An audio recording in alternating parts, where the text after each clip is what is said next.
कुछ ना शिव जी की पूजा में बड़ी भ्रांति है। तो महादेव को मनाना जो सारे देवों के लिए अग्राह्य है, अस्वीकार्य है। कृष्ण और शिव में कोई अंतर ही नहीं है। शिव को ही राधा का रूप माना गया है। देखिए सावन में ना शिव वैसे भी प्रसन्न रहते हैं क्योंकि पहली बार विवाह के पश्चात वो अपने ससुराल आए थे। कि आप जब भी 24 घंटे आप महादेव को जल चढ़ा सकते हैं।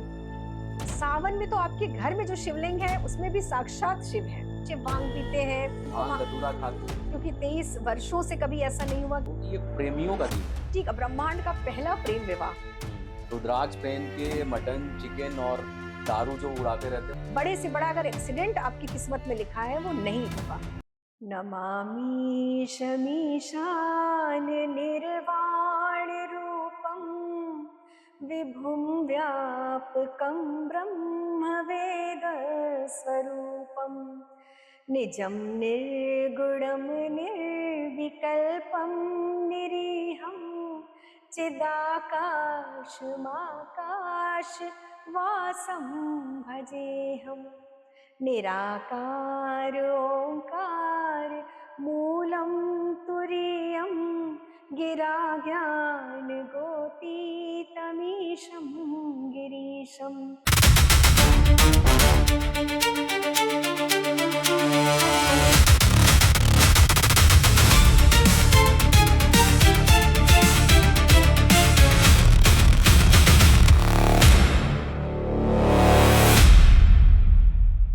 दोस्तों कहते हैं ज्योतिष सिर्फ भविष्य बताने का माध्यम नहीं बल्कि जीवन को सही दिशा देने का विज्ञान और अनुभव भी है। आज तहलका इंडिया के इस खास तहलका पॉडकास्ट में हमारे साथ मौजूद हैं वो शख्सियत जो शिव की भक्ति के लिए जानी जाती है। शिव जो शून्य हैं, शिव जो अनंत हैं, लेकिन उनके साथ शिवाश्री रितु सिंह का नाम इसलिए जोड़ा जाता है कि शिव की भक्ति महिमा बहुत परम पूज्य है और रितु सिंह जी उसको बहुत ही सलीके से और बहुत ही भावनाओं के साथ और बहुत ही कथावाचक के साथ जानी जाती है। आज हम अपने इस खास पॉडकास्ट में उनका स्वागत करेंगे। ज्योति जी बहुत बहुत स्वागत है हमारे इस खास हर पॉडकास्ट में हर आपका। महादेव, हर हर महादेव। बहुत शुक्रिया बुलाने के लिए, आमंत्रण के लिए। रितु जी लोग ये कहते हैं कि शिव को पाना बहुत मुश्किल है, हम्म। लेकिन शिव को आपने इतना आसान कैसे बना दिया? देखिए, शिव एकमात्र ऐसे देवता है, शिव ऐसे ईश्वर है जो आशुतोष के नाम से जाने जाते हैं और हम शिव को बहुत जल्दी प्रसन्न कर लेते हैं। जी शिव को मनाना जितना सरल है उतना ही कठिन भी जी है ना? ये बहुत बड़ी भ्रांति है कि शिव भोले हैं, हम्म, लेकिन उनको मनाना बड़ी तपस्या, बड़ी परीक्षा भी लेते हैं महादेव। हम्म, और एक बार जब आप उस परीक्षा को पास कर लेते हो ना, तो लगता है कि बस अब वो क्षण आ गया, हम्म, जब आप और शिव के बीच में कोई अंतर नहीं है। जब जो शिव भक्त है वो स्वयं शिव रूप हो जाते हैं, शून्य हम्म, हो जाते हैं। हम्म, तो महादेव को मनाना बहुत सरल इसलिए है क्योंकि जितने भी हमारे हम ईश्वर भगवान विष्णु हैं, अगर हम किसी को भी प्रसन्न करते हैं, आद्य शक्ति है, तो सबके लिए जो सामग्री हम अर्पित करते हैं, आप देखेंगे कि भगवान विष्णु को जो पसंद है, हम्म, माखन का भोग लगता है, श्रृंगार पसंद है। हम्म, हमारे महादेव हर वो वस्तु स्वीकार करते हैं जो सारे देवों के लिए अग्राह्य है, अस्वीकार्य है। हम्म, और हर ऐसी वस्तु को उन्होंने सम्मान दिया है। हम्म, और इसीलिए शिव सबके हैं क्योंकि हम्म, वो पशुपतिनाथ भी हैं, वाह, सिर्फ मनुष्यों के नहीं है, जी है ना? छोटे छोटे जीवों का भी ख्याल रखते हैं वो। हम्म, तो इसीलिए शिव सर्वशक्तिमान है और जी देवाधिदेव महादेव हैं। रितु जी मतलब एक सवाल है जो मैंने अपने सोशल मीडिया पे डाला कि मुझे रितु जी से पॉडकास्ट करना है, तो लोगों ने एक ही सवाल आपके लिए किया कि जो आज के डेट में जेनजीज कहे जा रहे हैं, जी, जो यूथ हैं, वो क्या है, वो कृष्ण और राधा के पीछे पागल है। उसमें रितु जी इतना अच्छा कथा शिव के ऊपर करती हैं, बोलती हैं, ये प्रेरणा उनको क्यों मिला और शिव ही क्यों? देखिए, कृष्ण और राधा के पीछे पागल है ये बात नहीं है। पहली बात तो ये है कि कृष्ण और शिव में कोई अंतर ही नहीं है, हरि-हर में कोई भेद नहीं है। मैं बार-बार कहती हूँ कि हुँ, जब भी हम चाहे कृष्ण की भक्ति कर रहे हैं या शिव की, जैसे ही हमने भेद कर दिया, हुँ, तो ये हमसे एक बहुत बड़ा अपराध हो गया, नाम अपराध हो गया, भक्ति अपराध हो गया। हुँ, तो अगर भगवान कृष्ण की भक्ति कर रहे हैं तो इससे अच्छा तो कुछ है ही नहीं। वो तो शिव के प्यारे, अनन्य प्यारे बन जाएँगे, हुँ, है ना? क्योंकि हम कहते हैं ना कि जो महादेव की बहुत जन्मों तक भक्ति करता है, जी, तब उन्हें भगवान कृष्ण उठा के शिव दे देते हैं। मतलब शिव के प्रति लाड़ प्यार और अपनापन, जो माधुर्य भाव प्रकट होता है, वो शिव की भक्ति से मिलता है। हुँ, और राधा की बात आपने की, तो देवी राधा की तो बात ही अलग है। अगर आप शिव पुराण पढ़ते हैं या स्कंद पुराण पढ़ते हैं, हुँ, शिव को ही राधा का रूप माना गया है। हुँ। अच्छा। बिल्कुल, राधा और शिव में भी कोई भेद नहीं है। हुँ, क्योंकि जब भगवान शिव ने एक बार सोचा कि हर जन्म में हुँ, माँ सती, माँ पार्वती जो शक्ति रूप है, वो ही हमेशा वियोग का दर्द सहती हैं, हुँ, तपस्या करती हैं, उसके बाद मुझे प्राप्त करती हैं। हुँ, तो एक बार उन्होंने सोचा कि मैं ये विरह देखता हूँ करके कि कैसा महसूस होता है। हुँ, हुँ। तब उन्होंने राधा का रूप लिया था बहुत और सुंदर। उस समय उन्होंने, जब कृष्ण से उनका विरह हुआ था, हुँ, और तब से ही कहा जाता है कि शिव ही राधा है। और अगर आप राधा और शिव की विग्रह को भी ध्यान से देखेंगे ना कभी भी, हुँ। तो वही करुणा, वही ममता जो शिव के नेत्रों में है, वही देवी राधा के रूप में है। वाह! ये तो तो पहली बार मैंने सुना नहीं, भी है। हमारे शास्त्रों में लिखा हुआ है, हाँ, हमारे और कि शास्त्रों में मतलब लिखा राधा हुआ और है, शिव एक है, बहुत ही अच्छी हमारे बात है। शास्त्रों में लिखा हुआ तो है। अगर मैं ये कहूँ कि अ, शिव की बात हो रही है, हाँ। राधा की बात हो रही है, सावन में सबसे खास जो है, वो शिव क्यों हो जाते हैं? सावन में शिव बहुत खास इसलिए हो जाते हैं कि एक तो हमारे भगवान विष्णु अपना चार्ज भगवान महादेव को दे देते हैं, क्योंकि हुँ, वो चातुर्मास में योग निद्रा में चले जाते हैं। हुँ, तो एक तरह से सृष्टि के संचालन का भार महादेव के कंधों पर आता है। हुँ, दूसरी बात, सावन शिव को अत्यंत प्रिय है क्योंकि इसकी कथा आती है समुद्र मंथन से। जी। जब समुद्र मंथन हुआ, मंदराचल पर्वत को वासुकी नाग के द्वारा मथा जा रहा था, देव और दानव समुद्र मंथन कर रहे थे, तो जो सबसे पहले कालकूट विष निकला था, हुँ, जब चारों ओर त्राहिमाम हो गई कि ये कालकूट विष से विश्व की रक्षा कैसे हो, हुँ, तब सारे देवता भगवान शिव के पास गए थे और महादेव ने अपने कंठ में धारण किया। जी। उस विष को धारण करने के बाद जो उनका ताप है, जो उनकी ऊष्मा है, वो बहुत ज्यादा बढ़ गई थी, हुँ, हुँ, जिससे कि वो अचेत होने लगे थे, शिव को बहुत कष्ट में आ गए थे। हुँ, तब सारे देवी देवताओं ने उनका जलाभिषेक किया था। इंद्र देवता ने मेघ को आदेश दिया कि आप बरसो, इसीलिए सावन में बारिश होती है बारिश ना। होती है, करेक्ट, तो हाँ। सावन के महीने में ही उनका अभिषेक किया गया था हुँ, सारे देवी देवताओं के द्वारा। हुँ, तो उनकी जो अग्नि है वो थोड़ा ठंडी हुई और हुँ, शांत हुए वो। बहुत सारी कथाएं आती है। दूसरी हुँ, बात कि माँ पार्वती की तपस्या पूर्ण हुई थी, हुँ, भगवान शिव ने उनको विवाह का वरदान दिया था। और हुँ। तो इसको हम कामना पूर्ति का महीना हम कह सकते हैं। सावन को। बिल्कुल, भगवान शिव ने बहुत लोगों को वरदान दिया है। पहले तो हुँ, माँ आद्यशक्ति को वरदान दिया। हुँ, दूसरा ऋषि मार्कंडेय ने तपस्या की थी दीर्घायु होने के लिए, तो हुँ, उनको वरदान भी उन्होंने सावन के महीने में दिया है। हुँ, सावन के महीने में जो उनकी पूजा, और जब माँ पार्वती को उन्होंने वरदान दिया, तो उस समय उन्होंने बोला था कि जो भी श्रावण मास के सोमवार को हुँ, मेरा व्रत या मेरा अभिषेक करेगा, तो मैं हुँ। उसकी हर कामना पूरी पूर्ण करूँगा। करूँगा। बिल्कुल। तो सावन में एक तो बहुत लोग में मिथ है, बहुत लोगों में हाँ। भ्रम है। दूब लाओ, गंगा जल लाओ, दही लाओ। तो एक शुभ विधि क्या है? सावन के पहली सोमवारी को क्या ऐसा हम करें कि एकदम शिव शंभु प्रसन्न हो जाएँ? बिल्कुल। देखिए, सावन में ना शिव वैसे भी प्रसन्न रहते हैं, हुँ, क्योंकि पहली बार विवाह के पश्चात वो अपने ससुराल आए थे और ससुराल जी। में हर जमाई प्रसन्न रहता है अच्छा। ना? तो महादेव सदैव प्रसन्न रहते हैं और जी। छोटे से कार्य से प्रसन्न होने वाले हैं। हुँ, और जलाभिषेक, जैसे मैंने अभी बताया, बहुत अत्यंत प्रिय है महादेव को। हुँ, हुँ, तो अगर हम अभिषेक करते हैं महादेव को, तो अगर हम पंचामृत से करते हैं, दूध, दही, घी, शक्कर और शहद के साथ, तो इससे क्या है, हमारा हर जो इसमें हर तत्व एक न एक ग्रह से जुड़ा हुआ है। जी। तो अनजाने में हमारे ग्रह भी बलवान होते हैं और महादेव प्रसन्न होते हैं, और इन सब वस्तुओं की तासीर ठंडी है, हुँ, क्योंकि शिवलिंग को हम ऊष्मा रूप मानते हैं। साइंटिफिकली भी प्रूफ हुआ है कि बहुत ऊष्मा है उसमें, अंदर महादेव में जी। के शिवलिंग में। हुँ, तो जब हम इन पंचामृत से अभिषेक करते हैं, तो वहां से एक बहुत पॉजिटिव एनर्जी, बहुत सकारात्मक ऊर्जा प्रवाहित होती है, हुँ, जिससे हमारे ग्रह भी ठीक होते हैं, मानसिक शांति मिलती है। हुँ, तो इसीलिए अभिषेक सबसे प्रिय है महादेव को। और अगर आप कुछ भी नहीं करते, सिर्फ नमः शिवाय कर देते हैं, एक एक माला नमः शिवाय की आप करिए, हुँ, और मानसिक रूप से आप सब चढ़ा दीजिए भगवान को, क्योंकि हुँ। मानसिक पूजा का आपको पता है बहुत ज्यादा महत्व है। महत्व है, बिल्कुल। बहुत महत्व है। तो हुँ, लोगों को लगता है कि समय की कमी है, हम नहीं कर पा रहे हैं, तो आप मानसिक रूप से सब कुछ करिए और हुँ, नमः शिवाय का जाप कीजिए। महादेव एकदम प्रसन्न रहेंगे आपसे। ठीक है। अच्छा वो जो बच्चे जी। जो आजकल बहुत ज़्यादा ही शिव को मानते हैं, हाँ। उनकी भक्ति में लीन हैं और जो भी दुर्लभ तपस्या उनके लिए करते हैं। हाँ। ये यूथ में एक आप फैशन को लेके कहें या एक ट्रेडिशन को लेके कहें या फिर एक सनातन को लेके कहें।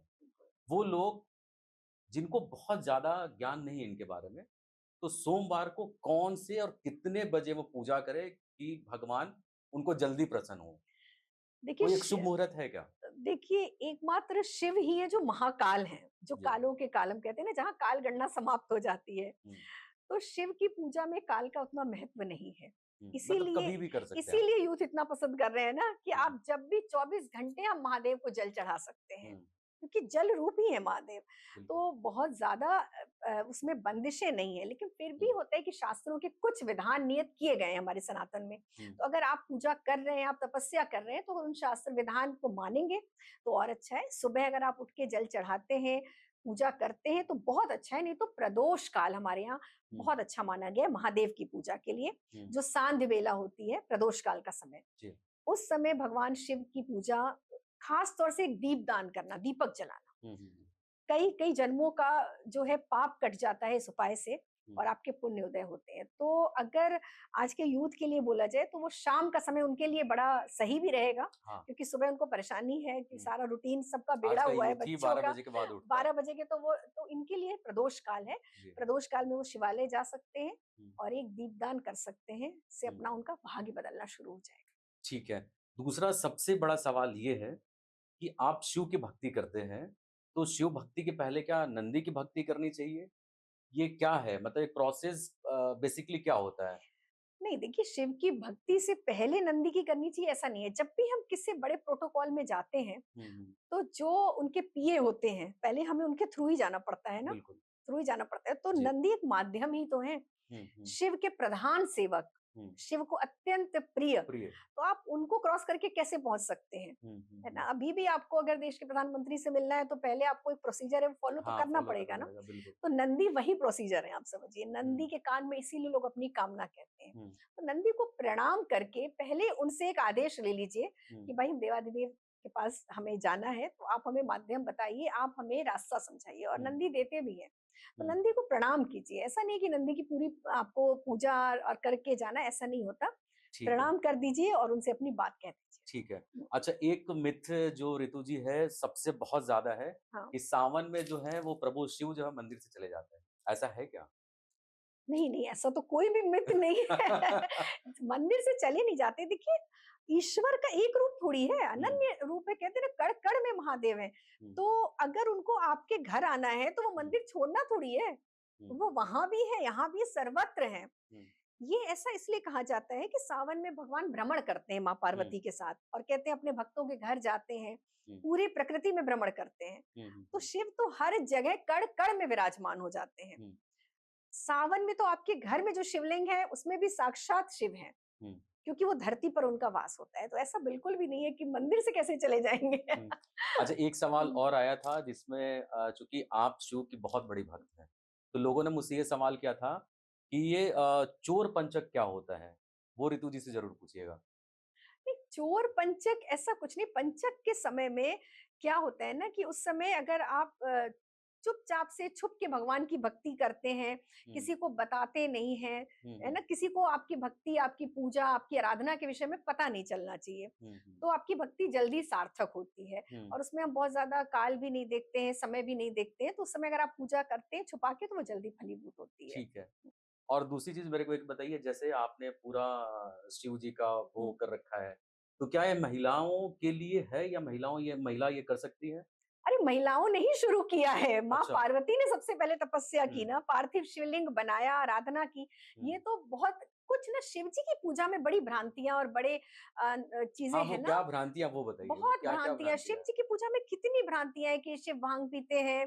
हुँ, है ना ये भ्रांतियाँ कि शिव को भांग धतूरा खाते और हैं। जबकि शिव तो भंग करने वाले देवता हैं। हाँ। भांग उनको अर्पित इसलिए की गई थी, जब ऊष्मा, जब बहुत ताप बढ़ गया था, तो क्योंकि जो-जो जिन-जिन वस्तुओं की तासीर ठंडी थी, हुँ, बिल्व पत्र, भांग, धतूरा, ये सब तासीर में ठंडे, गंगा जल। हुँ, तो इसका मतलब ये नहीं है कि वो भंग करते हैं, एक्चुअली हुँ। संहार के देवता हैं।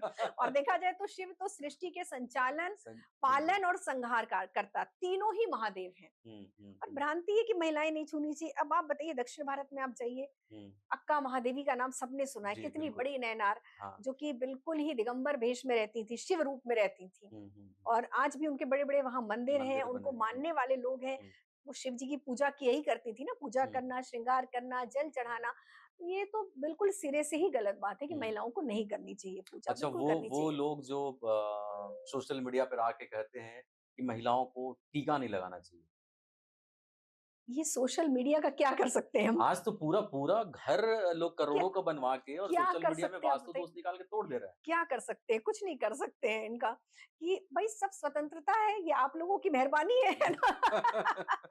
कि हर किसी को स्वतंत्रता है कुछ भी। हुँ, टीका टीका तो अवश्य लगाना चाहिए। हमारे सनातन में तो शशि जी, किसी का माथा खाली रखने का विधान ही नहीं है ना। हुँ, हुँ, चाहे हुँ, पुरुष हो, महिला हो, छोटे बच्चे हो, हुँ, तिलक धारण करना तो अपने आप में आप ईश्वर के करीब, आप ईश्वर के हैं। हुँ, कैसे पता चलेगा कि आप किसके हैं? हुँ, ये तो एक छाप है उनकी, पहचान है। जी, तो बिना तिलक विहीन माथा तो होना ही नहीं चाहिए, चाहे महिला हो, चाहे पुरुष हो। जी, कोई भी तिलक कोई भी महिला धारण कर सकती है, ठीक ऐसा है। कुछ भी नहीं। 2026 में सावन में बनने वाला कोई ऐसा दुर्लभ पल भी आ रहा है, ऐसा है क्या? देखिए, सबसे बड़ा दुर्लभ पल तो अभी आ रहा है 17 अगस्त को, हुँ, जबकि नाग पंचमी है। हुँ, क्योंकि 23 वर्षों से कभी ऐसा नहीं हुआ कि सोमवार के दिन ही नाग पंचमी पड़े। अच्छा, और शिव तो नागों के देवता हैं, वासुकी हुँ, को धारण करने वाले हैं। हुँ, तो ये सबसे बड़ा दुर्लभ योग है कि अगर सोम शिव के साथ नाग को पूजना, ये भी एक बड़ी बात है जो लोगों को नहीं पता। नाग पंचमी में आपने देखा होगा घर घर पे लोग नागिन की हुँ, आकृति करते हैं, उनकी पूजा करते हैं या जी, तस्वीर लाते हैं। हुँ, कभी भी बिना शिव के नाग को नहीं पूजना चाहिए, हुँ, क्योंकि नाग की जो ऊर्जा होती है ना, बहुत विकट होती है, स्वतंत्र होती है। हुँ, भगवान शिव जब उसको गले में धारण कर लेते हैं ना, तो वो नियंत्रित हो जाती है, संयमित हो जाती है। हुँ, हुँ, तो हमें नाग देवता के संयमित रूप को पूजना चाहिए, ठीक है। स्वतंत्र रूप को नहीं। हुँ, तो 17 अगस्त को जो नाग पंचमी है, इसमें हम महादेव के साथ नागों की पूजा कर सकते हैं। ओके, तो इसलिए बड़ा खास है। कोई भी कुंडली में काल सर्प दोष है या कोई भी दोष है, राहु केतु से संबंधित, शनि से संबंधित कोई दोष है, हुँ, आपके लिए 17 अगस्त बहुत खास दिन है, नोट कर लीजिए, बहुत खास है। इस दिन आप अगर महादेव पर दूध, कच्चा दूध चढ़ाते हैं, और ऐसे चढ़ाइए कि जो महादेव का के ऊपर नाग का फन है, हुँ, वासुकी नाग के ऊपर से दूध चढ़ाइए। हुँ, कभी भी ऐसा नहीं होना चाहिए कि आप जब दूध चढ़ाते हैं ना, तो हम लोग सिर्फ शिवलिंग पे शिवलिंग चढ़ाते पे हैं। डालते हैं, जी, ऊपर से उस दिन आपको ऊपर से ही चढ़ाना है। ठीक और है। ऐसे ही नाग देवता को पूजना हुँ। है। तो जिन पे काल सर्प दोष, काल दोष है, सर्प दोष है। उनके लिए विधि जो बताया गया भाई उसको आप फ़ॉलो कीजिए। दूसरी चीज़ कि लोग ये कह रहे हैं कि शिव मुट्ठी की ये परंपरा जो है वो क्या है? और उसको लोग कैसे करेंगे? शिव शिव मुट्ठी की परंपरा जो है, जैसे लोग होता है ना कि शिव के नाम पे आपने अन्न हाँ, निकाल हाँ, दिया, हाँ, बिल्कुल, तो बिल्कुल। ये परंपरा क्या सावन में ज़्यादा होता है तो हर समय पूजा कर सकते हैं? तो हर सावन में समय कर विशेषता सकते क्या हैं। है इसकी? विशेषता बस यही कि सावन में हर कार्य कई गुना ज़्यादा फल देने फल लगता है। देता कई गुना, क्योंकि है। हुँ, जब अभी मैंने आपको बात की कि किसी से हमें प्रोटोकॉल में मिलना है, हुँ, हुँ, यहाँ वो जो बंदिश है ना, वो खत्म हो जाती है, खत्म हो क्योंकि शिव जाता है। साक्षात आपके सामने है। हुँ, आप डायरेक्ट उनसे अपनी अर्जी लगा सकते हैं, हुँ, अपनी बात कह सकते हैं। हुँ, और जब साक्षात देवता आपके सामने हैं और देने की मुद्रा में है, हुँ। तो फिर किसी मीडिएटर की आवश्यकता नहीं होती है। आवश्यकता नहीं, इसीलिए बिल्कुल। सावन में हर पूजा आराधना, हर विधि कई गुना फल देती है। तो हुँ, शिव मुट्ठी अगर आप सावन में चढ़ाते हो, तो साक्षात शिव उसको ग्रहण करते हैं। ग्रहण करते और हैं और आपको सालों भर आपका अन्न घर में आपका भरा आपके रहता रहता है। है, और आपको एकदम आशुतोष के रूप में शिव है, तो तुरंत फल देते हैं। ठीक आपको है। इंतजार नहीं करना है, धन जी। धान्य आपका भरा रहता है, मां अन्नपूर्णा की कृपा रहती है। हुँ। अच्छा 3 और 4 को ये कहा जा रहा है 3-4 अगस्त को कि ये प्रेमियों का दिन है। तो ये प्रेमी ये जो है ये सावन में कैसे 3 और 4 को क्या है ऐसा ख़ास 3 पल? तारीख को पहला सोमवार है, हुँ, 4 तारीख को मां मंगला गौरी का दिन है। हुँ, और अगर हम देखें तो सृष्टि का, ब्रह्मांड का पहला प्रेम विवाह हुँ। महादेव और माँ महादेव और पार्वती का है। पार्वती का, जी बिल्कुल। तो आज के बच्चे जो लव मैरिज करना चाहते हैं, जिनका जो अपनी पसंद से शादी, उनके लिए तो ये वरदान है, कल्प हाँ। वृक्ष है।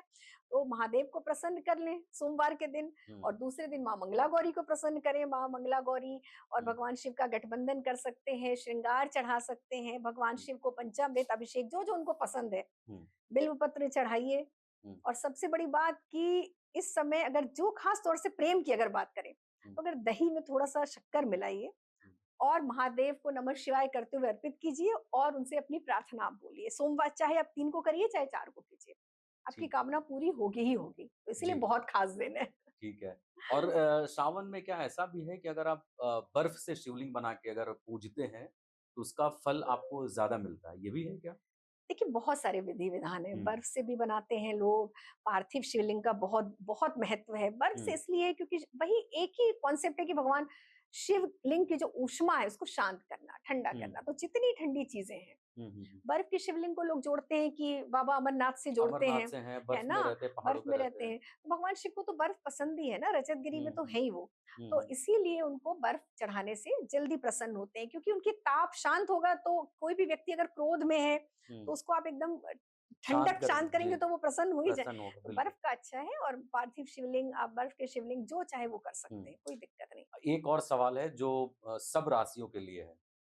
तो ये है कि क्या कौन-कौन सी ऐसी राशियाँ हैं जो सावन में बहुत ही उन पे इम्पैक्ट पड़ने वाला है? ऐसी कोई खास राशि है क्या? देखिए सावन एकमात्र 12 महीने में ऐसा महीना है हुँ, जब सारी राशियों की लॉटरी लगने वाली होती है। अच्छा। ठीक है ना? मतलब किसी भी राशि वाले को किसी निराश को नहीं होना निराश है। मत नहीं करते, महादेव कभी निराश नहीं करते। हुँ, सिर्फ देवादेव महादेव ऐसे हैं जो किसी जीव को निराश नहीं करते, किसी हुँ, राशि वालों को नहीं। अब आप सोचिए ना, महादेव में जो दूध हम अर्पित करते हैं, जो निर्माल्य अर्पित करते हैं, जिसमें इतना इतनी बातें बनती है, ट्रोलिंग होती है कि इतना दूध वेस्ट होता है, यही बात हाँ, होती है ना? Yes, yes. इसमें मैं सवाल आपको घेरने के लिए एक मैंने हाँ, आप रखा है। बताओ कितना ये होता है, लेकिन लोगों को सनातन का ज्ञान नहीं है, शास्त्रों का ज्ञान नहीं है, शिव पुराण पढ़ा नहीं, अध्ययन नहीं किया है, हुँ, हुँ, सिर्फ बातों से। अब कितने जीव छोटे-छोटे ऐसे रहते हैं धरती के अंदर, हुँ, जिनको कोई और उनका रास्ता नहीं है उनका पेट हुँ, भरने का, है ना? हुँ, उनके लिए भी महादेव सोचते हैं, तो वो दूध ऐसा तो नहीं है, वो उनके पास ही जाता है, उसको वो हुँ। ग्रहण भी करते हैं। जिनको हम अपनी आँखों से और देख भी नहीं कितने पाते हैं। जीव छोटे-छोटे जिनको हम नहीं देख पाते, वो सब ग्रहण करते हैं। हुँ, और सबसे बड़ी बात कि हम अपने देवता महादेव, जब हम शिवलिंग की ऊष्मा को अगर हम शांत नहीं करेंगे तो वो बहुत नुकसानदायक होगी हुँ। सबके लिए, प्रकृति के तो लिए। उन कट्टरपंथियों के लिए आप क्या कहेंगी जो ये कहता है कि शिव पे अगर आप दूध डाल रहे हैं तो बर्बाद कर रहे हैं? एक लाइन में उनको संदेश दीजिए आप। देखिए फिर उनको उनको शास्त्र पढ़ने की ज़रूरत है। हुँ, और अब देखिए ऐसा तो कुछ भी बात कहें तो बहुत विरोधाभास भास हो जाएगा। इसलिए बस यही है कि उनको सभी धर्मों का सम्मान करना चाहिए, हुँ, और एक दूसरे के धर्म में जो भी इस तरह की चीज़ें हैं, उसमें पहले आप शास्त्र पढ़िए कि कहाँ से और कब शुरू हुई ये बातें। जब हुँ, तक आप शास्त्र नहीं पढ़ेंगे तब तक इस तरह की बातें होती रहेंगी। होती रहेंगी। ठीक है, एक और बहुत ही अच्छा और प्यारा सवाल है कि सावन में ही कावड़ यात्रा क्यों निकाली जाती है? सावन में कांवड़ यात्रा का बहुत महत्व इसीलिए, देखिए यहाँ पर बार-बार मैं यही कह रही हूँ कि क्योंकि समुद्र मंथन, क्योंकि शिव जी की ऊष्मा को शांत करना था, हुँ, तो लोग जल भर-भर कर लोग लाते थे और भगवान पर चढ़ाना शुरू करते थे। हुँ, लेकिन यहाँ पे जो शास्त्र में जो कथा आती है, सबसे पहले भगवान श्री राम ने हुँ, सावन में ही महादेव का अभिषेक किया था। हुँ, श्रावण मास में ही वो सुल्तानगंज से हुँ, जल भरकर लाए लाए थे थे। और देवघर में जो वैद्यनाथ भगवान है उनका, वैद्यनाथ भगवान जी। वैद्यनाथ भगवान पर अर्पण किया था हुँ, भगवान श्री राम ने। हुँ, दूसरी कथा परशुराम जी की आती है, वो भी हुँ, श्रावण का ही महीना था, हुँ, जब उनके पिता जमदग्नि ने उनको आदेश दिया था माँ रेणुका का कि आप सिर धड़ से अलग कर दो। हुँ, तो परशुराम ने आज्ञा का पालन किया, हुँ, लेकिन फिर प्रायश्चित किया, तब महादेव ने उनको बोला कि तुम जल भरकर लाओ हुँ, गढ़मुक्तेश्वर से, हुँ, और पूरा महादेव जो यहाँ पर हैं उनको चढ़ाओ मेरठ के हुँ, पास। जी। तब परशुराम जल भर कर लाए थे हुँ, दोनों कांवड़ में। कांवड़ का अर्थ तो कंधा ही हुआ ना, कंधा ही तो हुआ, वो हुआ जी। है कि जिस पात्र में आप कंधे पर रखकर और जल भरकर लाते हैं। हुँ, तो वो भी श्रावण का ही मास था। हुँ, हुँ, तो तभी से ये शुरुआत हो गई कि सावन के महीने में। और सबसे बड़ी बात यही है कि जल वर्षा भगवान शिव का सबसे ज्यादा, जब कोई व्यक्ति किसी बीमारी में किसी कष्ट में है तो उस समय जो उनका उपाय किया गया, उसी परंपरा का निर्वहन आज तक किया जा रहा है। तो ठीक है। इसीलिए अब इसी काँवड़ यात्रा पर आते हैं, जो काँवड़ यात्रा में बड़े-बड़े साउंड बॉक्सेस लगा के ट्रकों में जो चले जाते हैं, हुड़दंग मचाते हैं, कपड़े फाड़ते हैं, सारी चीज़ें करते हैं, यातायात जो है वो तबाह कर देते हैं। बिल्कुल बिल्कुल। उनके लिए क्या संदेश देंगे आप?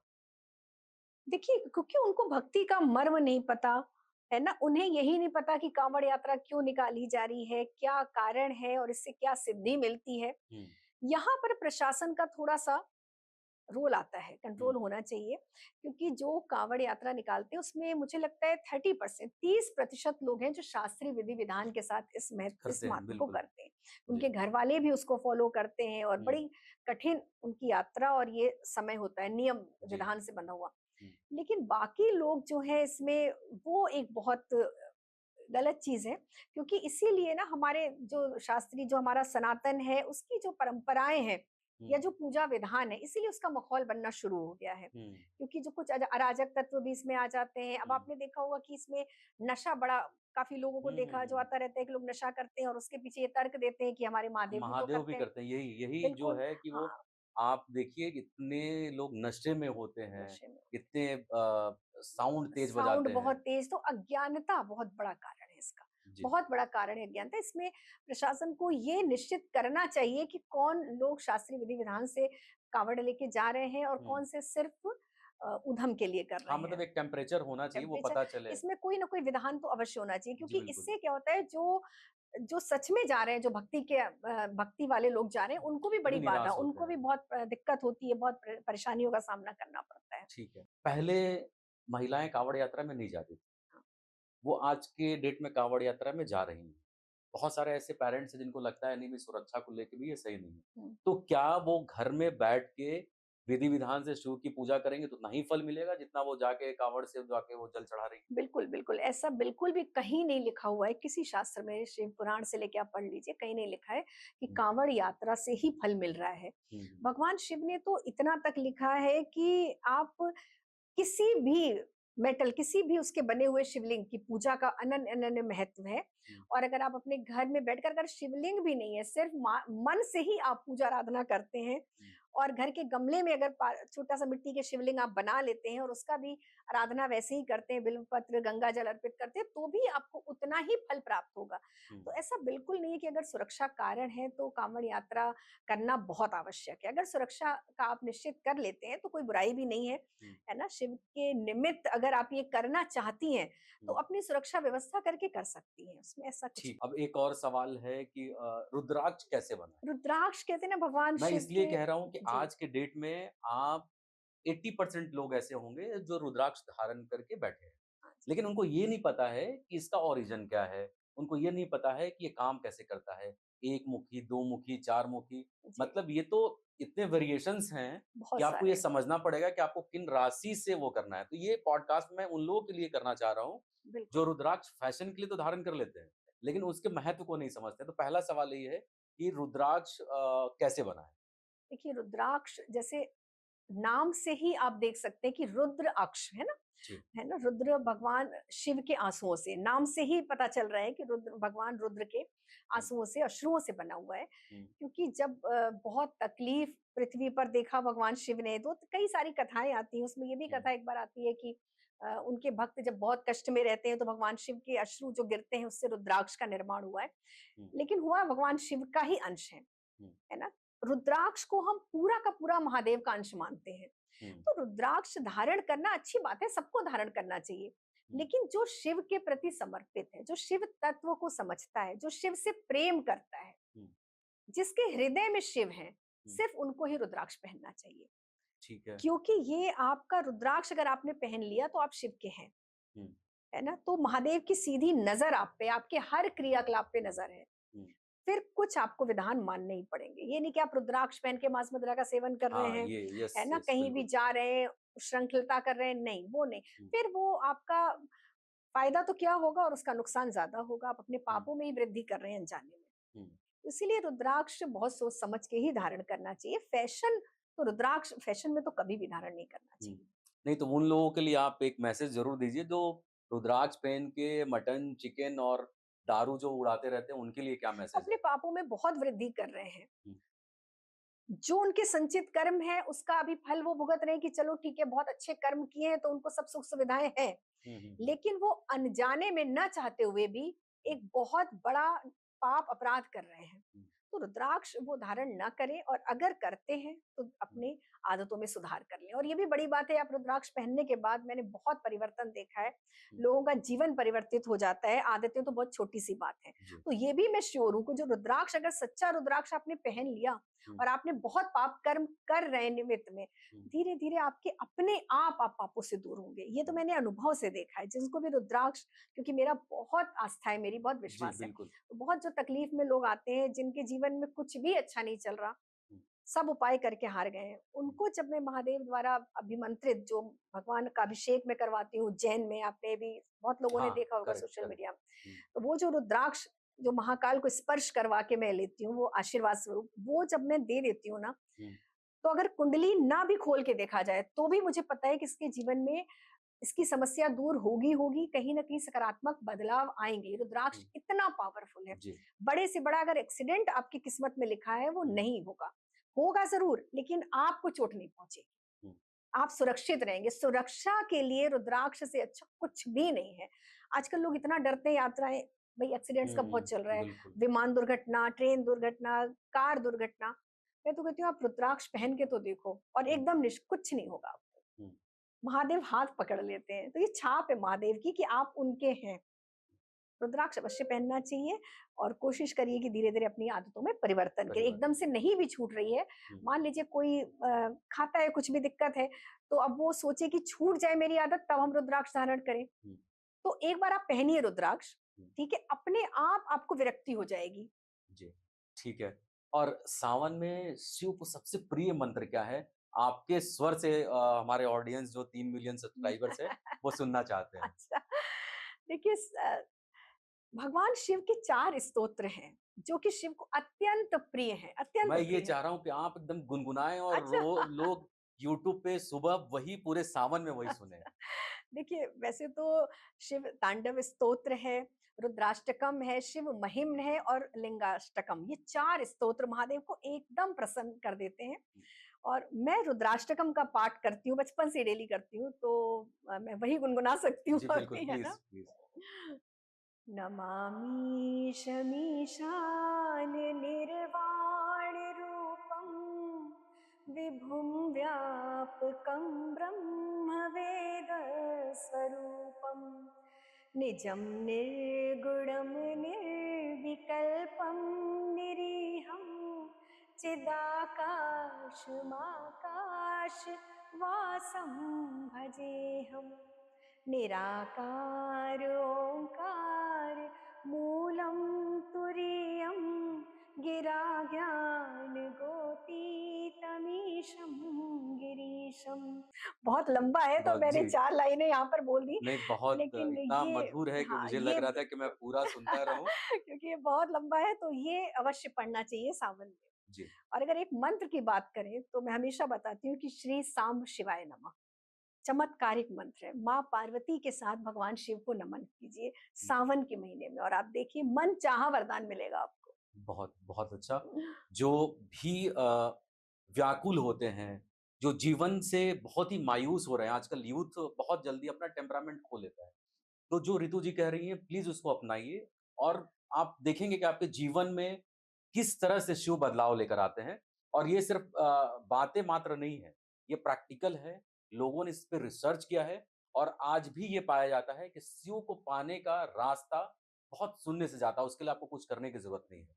दूसरी चीज़ रितु जी, बहुत लोग ये समझते हैं जी। कि सावन सोमवार का व्रत है, हम्म, उससे बहुत तरह की लोग 21 ध्रुव आप ले लीजिए, हाँ। उसको अगर आप रखते हैं तो उससे अर्पित। फ़ायदा मिलता है। तो वो क्या फ़ायदा है और क्या प्रोसेस है?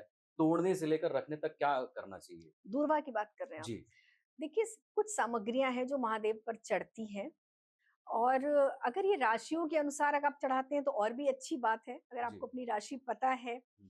तो। जैसे मेरा नाम एसएच शशि है, तो मुझे लगता है कुंभ है। हाँ। तो कुंभ के अनुसार क्या होगा बताइए प्लीज़? कुंभ राशि वालों को 108 तिल, काले तिल चढ़ाने चाहिए।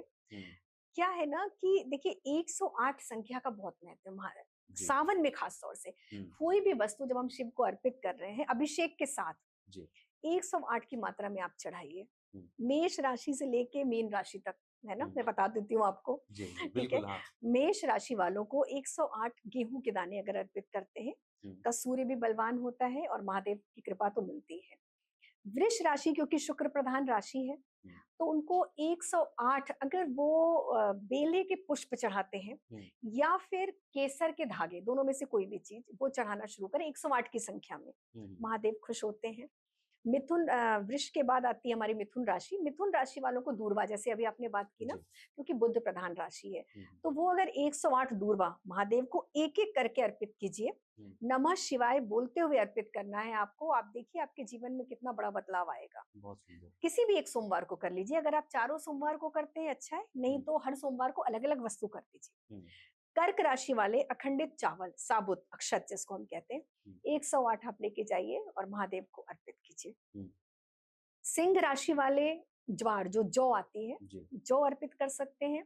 साथ ही साथ ये अष्टगंध का तिलक लगाना शुरू करें महादेव को जलाभिषेक के बाद। बहुत चमत्कारिक परिवर्तन है इनके लिए। हम्म, कन्या राशि वालों को बिल्व पत्र, हम्म, बेल पत्र का भी एक तरीका होता है। पीछे जी। की डंडी उसको तोड़ते हैं हम्म, और उसके जो तीन तीनों पत्ते होते बहा, हैं। तीनों पर अगर आप चंदन से राम लिखते हैं, नहीं लिख पाए तो आप चंदन जरूर लगा दीजिए हम्म, और उसको ऐसे उल्टा करके महादेव पर, हम्म। है ये ना। यूनिक बात आपने बताया, हाँ, मतलब शिव की पूजा कर रहे हैं और हम उस पे राम लिखेंगे। राम लिखते हैं बिल्व जी। पत्र पे, जब क्योंकि शिव को तो राम अत्यंत प्रिय है ना। राम ही तो आराध्य है शिव के, और शिव राम के आराध्य है। जी। बोलते हैं ना कि शिव द्रोही मम दास कहावा, हाँ, सो नर मुहि सपने में नहीं भावा, ये राम ने बोला है। बोला है जी। और काशी में क्यों तारक मंत्र बोलते हैं भगवान शिव, तो वो राम है। हम्म, राम अत्यंत प्रिय है। अगर आप राम का नाम लिखते हैं तो शिव वैसे ही प्रसन्न होते हैं। हम्म, तो जब बिल्व पत्र पे लिखते हैं तो वो और भी बड़ा फल मिलता है। जी। बिल्व पत्र पे राम लिखिए और महादेव को एक एक करके 108 अर्पित कीजिए। जी।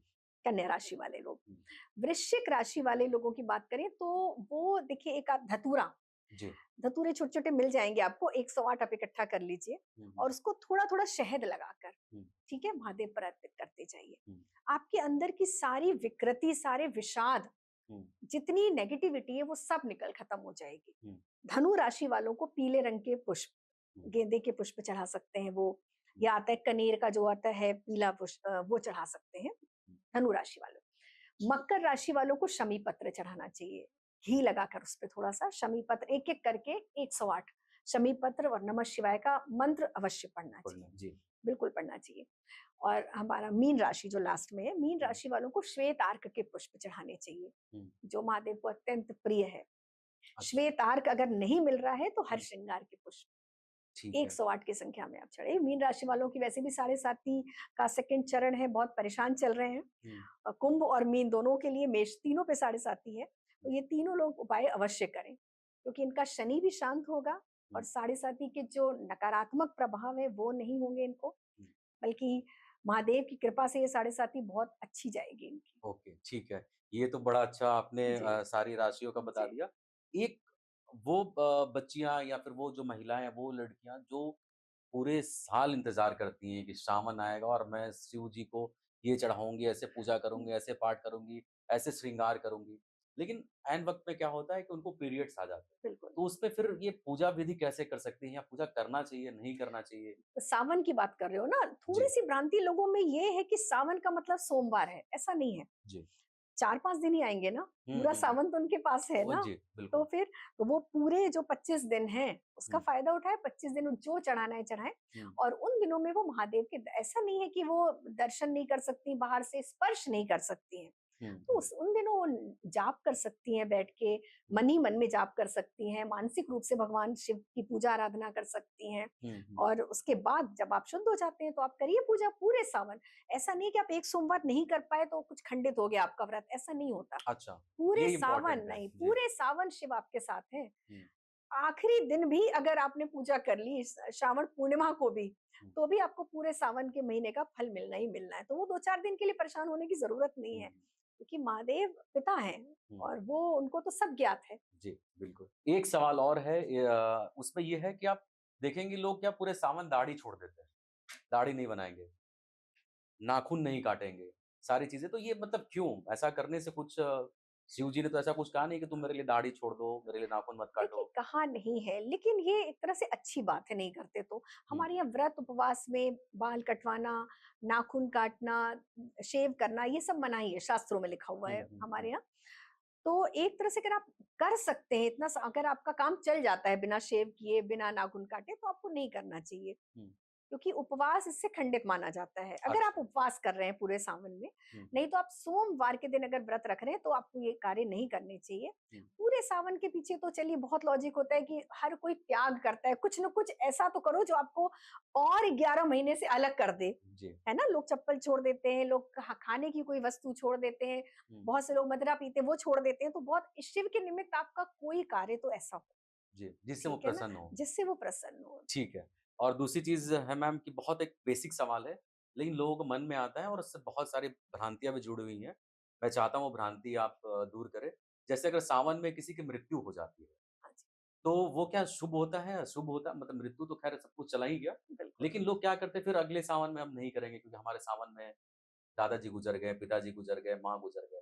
तो क्या ये करना सही है? देखिए, मुझे लगता है कि सावन में जो जिनका देह त्याग होता है वो बहुत भाग्यशाली होते हैं, हुँ, बहुत भाग्यशाली होते हैं।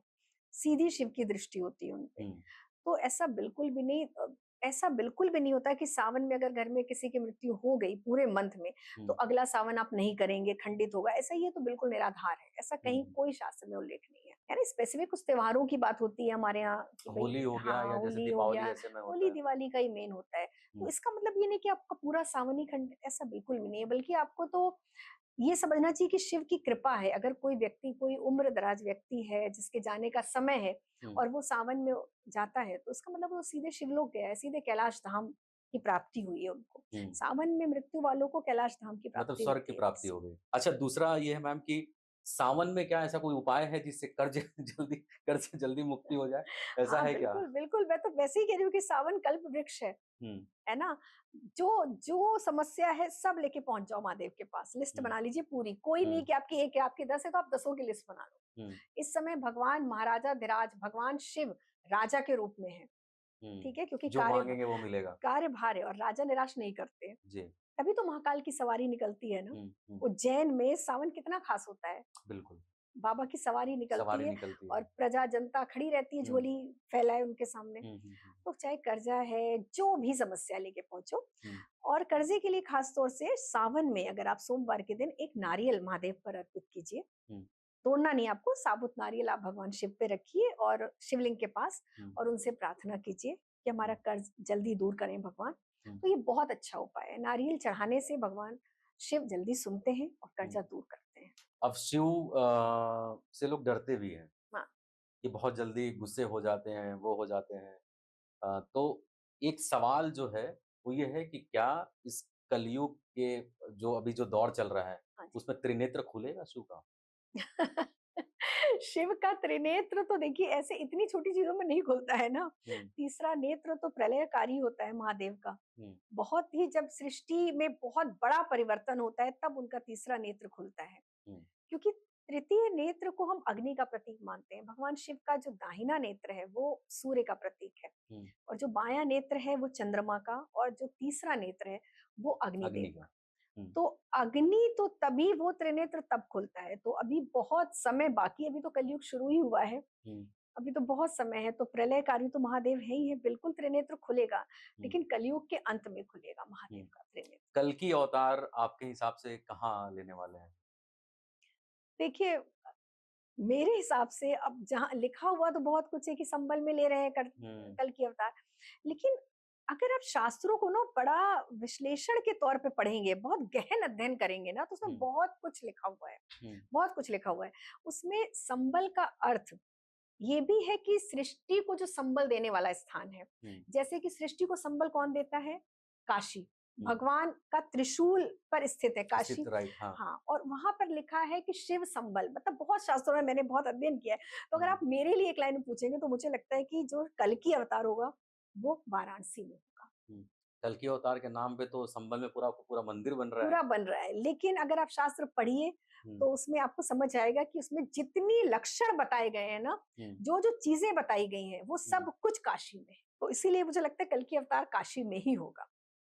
और त्रिशूल से मुझे याद आया कि आखिर शिव के पास त्रिशूल जो है वो क्यों है? त्रिशूल देखिए, एक तो त्रिशक्ति का प्रतीक है हुँ, ना? ब्रह्मा विष्णु महेश का प्रतीक है। और सबसे बड़ा भगवान शिव को हम कहते हैं कि शिव संहार करता है, हुँ, जबकि अगर हम एक्चुअल रूप में देखें तो शिव ही है। ब्रह्मा विष्णु महेश महेश। तीनों को उत्पन्न करने वाले भी शिव हैं। आदि शिव जो है ना आदि उनका ना अनंत है।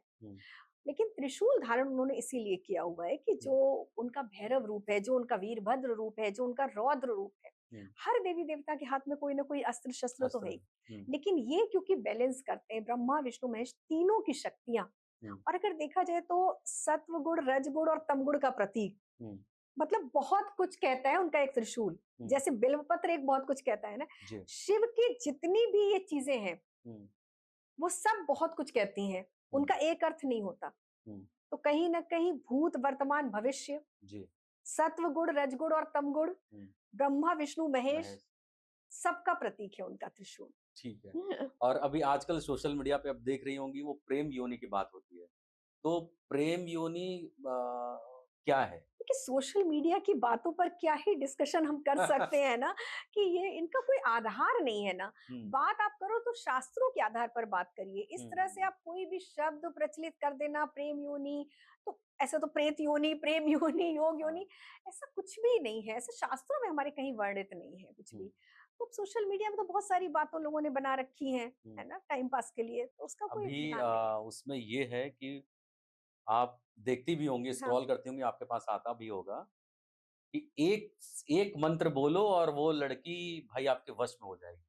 निराधार बातें हैं ना, बिल्कुल निराधार बातें हैं। ऐसा कुछ नहीं होता, ऐसा संभव ही नहीं है, संभव ही नहीं है। हमारे यहाँ मंत्र शक्ति, तंत्र मंत्र यंत्र तीनों की शक्तियां हैं।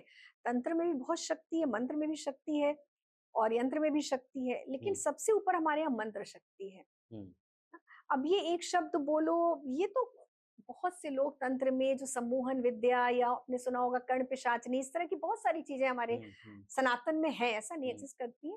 लेकिन उनका निर्माण जब इसलिए हुआ था कि वो कुछ अच्छे सही कार्यों के लिए, है ना, लेकिन उसको गलत कार्यों में प्रयुक्त किया जाने लगा। वैसे तो हमारे यहाँ तंत्र की 10 विद्या देवी हैं, है ना, लेकिन वो उतनी सौम्य भी हैं, उतनी रौद्र भी हैं। इसी तरह ये जो होता है ना कि एक मंत्र बोलो लड़की, ये सब चीजें बिल्कुल निराधार हैं, इन पर कभी नहीं जाना चाहिए। आजकल तो ऋतु जी क्या है, स्टूडियो में बाबा पूरा वो कंठी माला लेके बैठ जाते हैं और वो कहते हैं मेरे सामने वो छुटका है, ये है, वो है। हाँ, और वो जाके स्टूडियो में एंकर का वो कोट हिला रहा है, क्या हिला रहा है। तो अभी आपको कभी लगता नहीं कि ये लोग क्या कर रहे हैं? बेकार की चीजें हैं। अगर आपको कोई सिद्धि है तो वो स्टूडियो में थोड़ी सिद्ध हुई है आपको। हमारे जो सिद्ध पुरुष होते भी हैं वो जंगल एकांत में होते हैं, उनको सिद्धियां होती हैं, ऐसी बात नहीं है। लेकिन क्या इतनी सामर्थ्य है आप में कि आप कोई भी साधक में इतनी सामर्थ्य है कि वो सिद्धि कर सके आज के समय में? और अगर सिद्धिवान व्यक्ति है आपको देखनी है तो आप जंगलों में जाइए ना, वृंदावन में चले जाइए, उज्जैन जाइए आप। उज्जैन में आपको रात्रि में आप निकलिए भ्रमण में, आपको मिलेंगे ऐसे सिद्ध पुरुष लोग जो कहते हैं वो होता है शमशान के पास, वहां शमशान। उज्जैन में तो चक्र तीर्थ है ना, हर जगह शमशान कहा जाता है, वहां के शमशान को चक्र तीर्थ कहा जाता है। तो आप वहां जाके देखिए क्या साधक लोग बैठे हुए हैं, आपके आने से आपको दूर से ही बता देंगे कि आपके आने का प्रयोजन से लेके सब कुछ। अच्छा। लेकिन वो कभी मीडिया के सामने थोड़ी आते हैं, नहीं आएंगे। स्टूडियो में जाके कोर्ट, ये तो कोई बात ही नहीं है, बिल्कुल बात तो सब निराधार और बिल्कुल बेबुनियाद बात है। अच्छा ठीक है, एक और मैं आपसे सवाल पूछ लेता हूँ, सोशल मीडिया पे चल ही रहा है आजकल, बहुत चल रहा है, सारे एस्ट्रोलॉजर भाई इसलिए बुलाया जा रहा है, सोने का भाव 2 लाख पहुंच जाएगा, 2.5 लाख पहुंच जाएगा दिसंबर तक। तो ऋतु जी की भविष्यवाणी क्या कह रही है? ऋतु जी क्या सोचती है? देखिए सोने का भाव तो बढ़ेगा क्योंकि बृहस्पति राजा है, हमारा रौद्र संवत चल रहा है, अतिचारी अवस्था में है बृहस्पति। तो हमारी बातें तो सब ग्रहों के आकलन पर निर्भर होती है ना, सोशल मीडिया पर नहीं। क्योंकि जैसे ग्रह होते हैं, जैसी उनकी अवस्था होती है, जो उनकी स्टडी होती है, उसके हिसाब से हम ज्योतिषी लोग बात करते हैं। तो जब भी बृहस्पति राजा होते हैं, अतिचारी अवस्था में होते हैं, तो गोल्ड, पीतल, तांबा, इन सब के दाम बढ़ेंगे। आप गोल्ड तो छोड़िए, सोना तो छोड़िए, पीतल को भी आप बहुत बढ़ता हुआ देखेंगे, है ना। तो क्योंकि ये कारक है, तो गोल्ड तो 2 लाख तक जाएगा ही जाएगा, ये बात सही है। और अभी आप जेन जी को कैसे देख रही हैं? क्या आपको लग रहा है कि फिर ये प्रदर्शन दोबारा होगा, उग्र होगा? ये क्या लगता है, मतलब आपका आकलन क्या है? को आप ना तो आप उनको सही ठहरा सकते हैं, ना आप उनको गलत ठहरा सकते हैं। वो बड़े दोराहे में खड़े, त्रिशंकु जैसी स्थिति है उनकी। ज्ञान पूरा नहीं है शास्त्रों का, है ना, और प्रयासरत वो सब है, मतलब वो उनको एजुकेशन में सब कुछ पढ़ाया जाता है। अब देखिए ये हमारे देश की विडंबना ऐसी है कि हम अपने शास्त्रों को नहीं पढ़ाते हैं, बेसिक जो नॉलेज, बेसिक जो हमारी शिक्षा पद्धति है उसमें नहीं है कहीं भी। तो वो सुनी सुनाई बातों पर चलते हैं, हुँ, धर्म का ज्ञान नहीं होता है उनको, तो हुँ, एक दिशा विहीन लोगों की फौज ये हो जाती है। लेकिन वही अगर उनको एक दिशा दे दी जाए हुँ, तो पूरा युग बदलने की ताकत उन बच्चों में होती है, ऐसा नहीं है। बिल्कुल। क्योंकि मेरे अ, साथ इतने बच्चे जुड़े हुए हैं, इतने जी, बच्चे जुड़े हुए हैं जो जो कि एक-एक मुहूर्त तक पूछते हैं, एक-एक चीज़ पूछते हैं कि आज हुँ, एग्ज़ाम है तो मैम क्या करें? किस हुँ, कलर के कपड़े पहने या कौन से भगवान को मना, ऐसा नहीं, मानने में उनकी कोई कमी नहीं है। हुँ, उनको सही निर्देश की बहुत आवश्यकता है। जी। आचार्य ऋतु जी को कैसा लगता है जब एक मंच से माँ सीता के बारे में अपशब्द कहे जाते हैं, भगवान राम के बारे में अपशब्द कहे जाते हैं, पीड़ा होती है? अंतहीन पीड़ा होती है, उस पर कोई रोक नहीं है, कोई प्रतिबंध नहीं है। हुँ, हमारा देश इतना कहाँ विश्व गुरु बनने की दौड़ में है हमारा देश, और दौड़ में क्यों गए? अगर हम अपने शास्त्रों को पढ़े तो हम तो विश्व गुरु थे ही। हुँ, ऐसा यहीं से तो सब जगह ज्ञान गया हुआ है ना। हुँ, वेदों की रचना आप बताइए, वेदों से पुराना कुछ नहीं है। हर यहाँ पे बस अज्ञानता, क्योंकि किसी के पास वेदों को पढ़ने का, शास्त्रों को पढ़ने का समय हुँ, नहीं है। और तुरंत फेमस होने के लिए लगता तुरंत फेमस, वायरल होना, तो कुछ भी बोलते हैं, वो अपने पापों में ही वृद्धि कर रहे हैं। हुँ, लेकिन एक नियंत्रण होना चाहिए, इसमें मुझे बार-बार लगता है कि सरकार को कोई ना एक कोई ऐसा बैलेंस तो लेके बैलेंस आना करना, चाहिए सोशल बिल्कुल, कि मीडिया वो के लिए क्या बोल क्राइटेरिया सकते हो। हैं, क्या नहीं बोल सकते हैं। ठीक है। और ऋतु जी एक सवाल ये भी है कि घर में हम लोग क्या है कि हम तो भाई इतने करोड़ देवी-देवताएँ हैं, सबको मानते हैं, लक्ष्मी जी, जी, जी, शिव बिल्कुल, हो गए, माँ पार्वती, सबको पूरा एक मंदिर में सजा के रखते हैं। तो बिल्कुल। क्या ये सही है या किसी एक ही भगवान की आपको पूजा करनी चाहिए? देखिए, एक ही भगवान की नहीं, कम से कम पंचदेव तो हमारे यहाँ वेदों में भी लिखे हैं कि पंचदेवों की पूजा की ही जाती है। हुँ, तो एक आदिशक्ति माँ, भगवान शिव, भगवान विष्णु, भगवान सूर्य देव, इंद्र देव, तो ये तो 5 देवों की बात ही की गई है। हुँ, लेकिन अगर आपकी श्रद्धा है कि हुँ, आप राधा कृष्ण को मानते हैं, आपको शिव परिवार भी रखना है, हुँ, तो ऐसा नहीं, इतना कट्टर नहीं होना चाहिए कि हमें एक ही भगवान रखना है, हुँ, हुँ, हुँ, ऐसा नहीं है। आप आराम से मंदिर में एक हर एक भगवान, जैसे 4-5 भगवान को हर लोग रखते हैं, हुँ, हनुमान जी को रखते हैं, क्योंकि सबकी अपनी-अपनी एनर्जी, अपनी-अपनी हुँ, ऊर्जा है ना। हुँ, बजरंग बली को हम मंगल के लिए रखते हैं और कहते हैं हुँ, कलयुग के जागृत देवता हुँ, बजरंग बली हैं, बजरंगबली ये है। स्थायित्व देने वाले देवता हैं, तो हुँ, बिल्कुल रखना चाहिए। हुँ, बहुत ज़्यादा नहीं, कम से कम 5 देवी-देवता हम रख सकते हैं जी, मंदिर में, और एक भगवान की एक ही मूर्ति रखनी चाहिए। क्योंकि ठीक है। भेद नहीं होता है इनमें, आपने कृष्ण भी रख लिया, राम भी रख लिया, विष्णु भी रख लिए, हुँ, तो वो ज़रूरत नहीं है। अच्छा ना सबसे आशीर्वाद हाँ, मिलेगा। क्योंकि वो एक ही बहुत है। उसमें क्या है ना कि संभव नहीं होता सबकी पूजा आराधना, आपने रखना तो आसान है, हुँ, बट उनकी सेवा आसान नहीं है। आप आसान उन्हीं को रखिए जिनकी आप सेवा कर सकें। आप सेवा नहीं जी। कर रहे हैं तो फिर वो नेगेटिव एनर्जी हो जाती है। ठीक है। एंड शिव पुराण की बहुत अच्छी आपको जानकारी है। तो ये मेरे को बताइए क्या शिव पुराण में जो लिखा है वास्तविक में वो एकदम हकीकत है? बिल्कुल सत्य है। पुराण हमारे यहाँ हुँ, 18 पुराणों की अगर हम बात करें, श्रीमद् भागवत की बात करें, हुँ, रामचरितमानस की बात करें, हुँ, तो अक्षरशः सत्य है।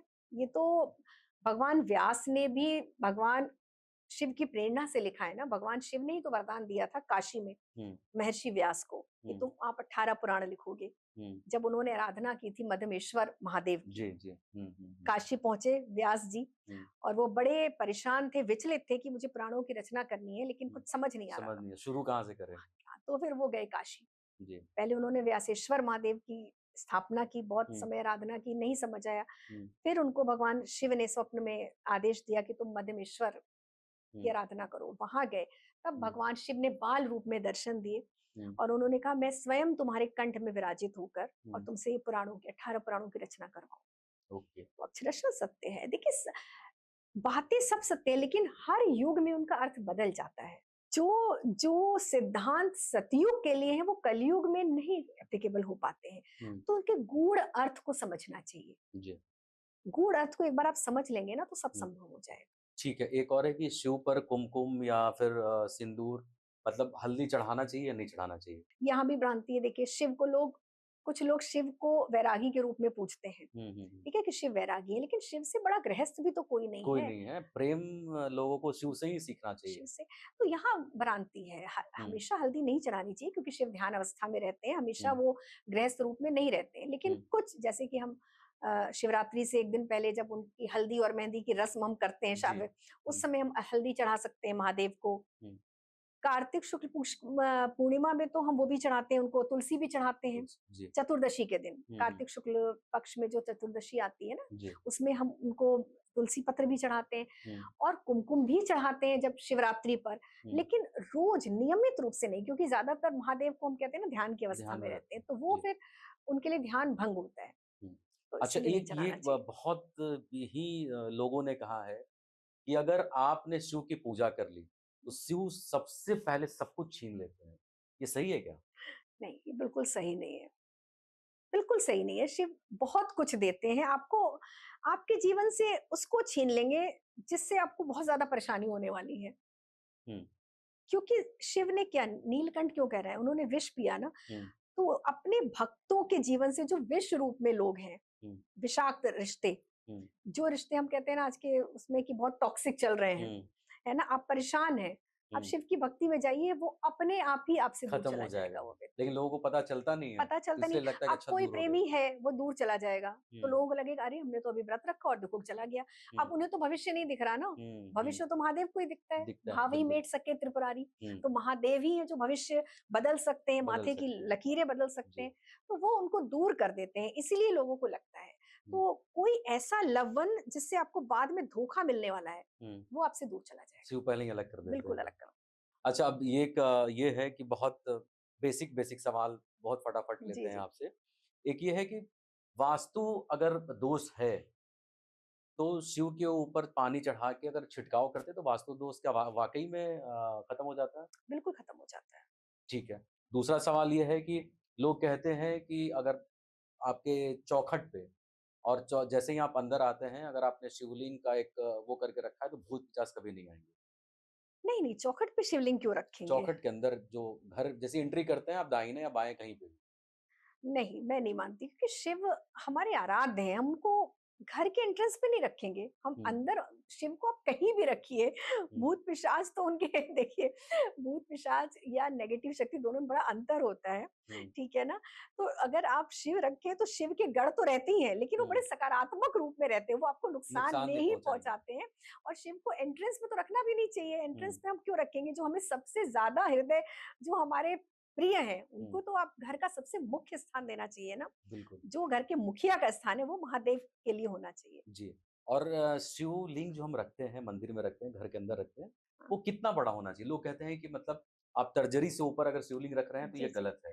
लोग कहते हैं कि तर्जनी से क्या, अंगूठे का खास तौर से तो हमारे यहाँ विधान है जो शिव पुराण में, हुँ, लेकिन इतना विश्लेषण किया गया है ना हुँ, नॉर्मल लोगों के लिए कि वो अंगूठे के बराबर शिवलिंग रख सकते हैं। हुँ, शिव भक्तों के लिए विधान नहीं है। हुँ, जो शिव को समर्पित है वो चाहे हुँ, कितना भी बड़ा शिवलिंग रखे, हुँ, अगर आप सेवा में समर्थ हैं, आप सेवा कर सकते हुँ, हैं, तो आप रखिए, कोई आपके लिए कोई नियम नहीं है। ठीक है। दूसरा चीज़ ये है कि क्या शिव की पूजा करना और पार्वती की पूजा करना, सवाल इसलिए है कि सवाल लोगों ने आपसे पूछा है। अच्छा। एक महिला हैं, जो ये चाहती हैं कि जीवन में मुझे शिव ऐसा ही वर मिले। हम्म, तो आपको कभी आपने ये अपने अंदर देखा है या कहीं महसूस किया है कि भाई उसने शिव की निरंतर पूजा की बिल्कुल और बिल्कुल। जो माँगा वो उसको मिल गया? बिल्कुल, देखिए शिव जैसा पति चाहिए तो आपको भी तो पार्वती बनना पड़ेगा ना, हुँ, उतनी कठिन तपस्या भी तो करनी पड़ेगी आपको। हुँ, शिव ऐसे ही थोड़ी मिल जाते हैं, हुँ, ऐसे नहीं मिलते शिव। और दूसरी बात कि शिव जी ने बिल्कुल वरदान दिया है माँ पार्वती को कि जो भी श्रावण मास में हुँ, उपवास करेगा या सोमवार को जो भी व्रत रखेगा, जो कन्याएँ हुँ, जिस भी कामना से उनकी कामना पूरी होगी, हुँ, तो अगर आपको शिव जैसा वर चाहिए तो तप के लिए तैयार रहिए, हुँ, मिलेंगे ऐसा नहीं है, लेकिन उतना ही तप आपको करना पड़ेगा। करना पड़ेगा। एक आखिरी में ओवरऑल मैं बस ये जानना चाहता हूँ कि एक शिव की परम भक्त और एक जो पूरे शिव चर्चा और पूरे शिव के बखान को सारे लोगों को बताती हैं, उनके जीवन में शिव का महत्व तो होगा ही होगा, लेकिन उसकी इम्पोर्टेंस को आप लोगों को कैसे बताती हैं? देखिए शिव को इतना इतना समर्पित हो जाइए कि आपके सारे क्रियाकलाप हुँ, शिव की पूजा आराधना में बदल जाएं।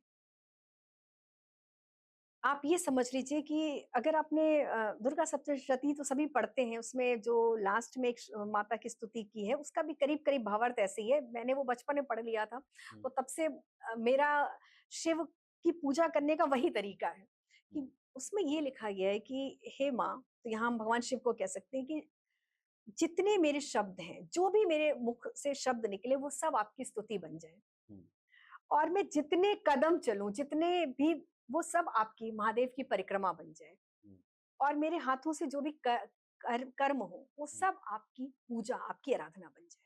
हुँ, तो बस इसी एक सिद्धांत में मैं चलती हूँ कि मेरा हर क्रियाकलाप, हुँ, अच्छा बुरा जो भी है, जो भगवान ने जैसी मानसिक स्थिति, जैसी बुद्धि दी है, सद्बुद्धि दुर्बुद्धि जो भी दी है, हुँ, जितना समय, सब कुछ महादेव को अर्पित होना चाहिए। हुँ, आपका हर क्रियाकलाप, आप इतना समर्पित हो जाइए कि शिव के बिना तो कुछ आप शव हैं, हृदय में ऐसे उनका वास होना चाहिए।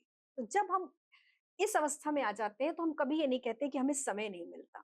हुँ, हर समय आपके अंदर नमः शिवाय, हर समय आपके अंदर, हर सांस में नमः शिवाय चलते रहना चाहिए।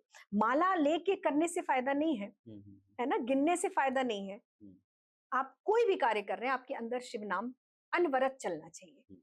एक आखिरी सवाल ये है कि अगर कोई इंसान जैसे लोग कहते हैं, हमारे घर में भी कहा जाता है कि रुद्राभिषेक अगर आप करा रहे हैं, तो जी। रुद्राभिषेक कराने से ये होता है कि अगर आपके ऊपर मौत का साया है, तो वो टल जाता है। ये क्या वास्तविक में ऐसा है? बिल्कुल है। मौत का साया क्या, एक अकाल मृत्यु। अकाल अकाल मृत्यु। मृत्यु, हाँ, हुँ, मौत तो देखिए कोई अमर जो नहीं है, लिखा है हाँ, जी। लेकिन अकाल मृत्यु का डर खत्म हो जाता है, हुँ, मृत्यु का भय समाप्त हो जाता है जब आप महादेव का अभिषेक करते हैं, या महादेव के नाम का जाप करते हैं, हुँ, या महादेव के दर्शन करते हैं, ज्योतिर्लिंग के, हुँ, किसी भी ज्योतिर्लिंग के आप दर्शन कर लीजिए, हुँ।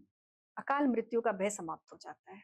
गाड़ी पे और आजकल आदि योगी बहुत लोग जी जी, मानने लगे बहुत हैं। बहुत मानते हैं। उनको लोगों ने अपनाया है।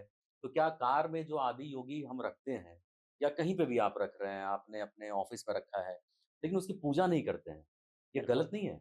नहीं, नहीं, देखिए गलत इसलिए नहीं है कि शिव या किसी भी देवी-देवता के हर चित्र और विग्रह की हम पूजा नहीं करते ना। हुँ, एक तरह से हमने उनको स्थापित किया, लेकिन जब हम पूजा करने लगते हैं तो उसमें फिर वो एक प्राण प्रतिष्ठा हो जाती है। हुँ, हुँ।